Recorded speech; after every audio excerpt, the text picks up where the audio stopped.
Let chain rule. We have to define chain rule in the differentiability of the composition functions, right? What is the composition function? Firstly, we have to know that we have function g from I to r and f from j to r, right?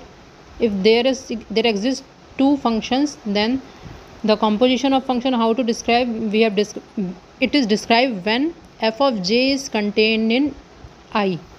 Okay, g of f is described if and only if f of j is contained in I, otherwise not.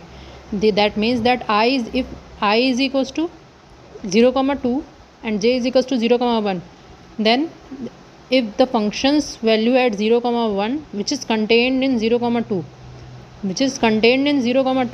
then g of f is described.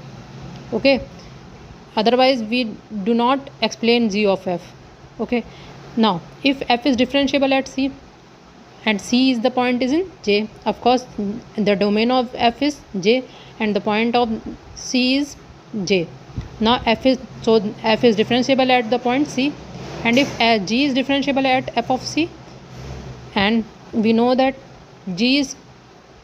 it is g type, right? Because f of 0 comma 1 is contained in 0 comma 2, the domain of g, then it is g.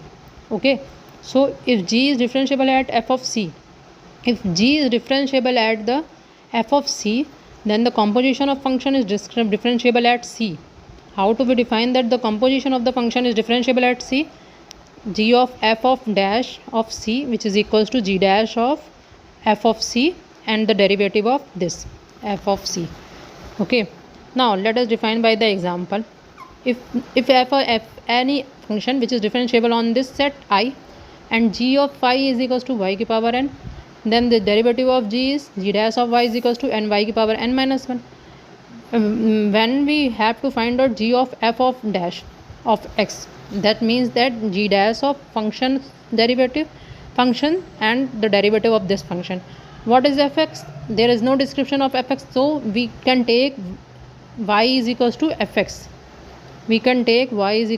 fx.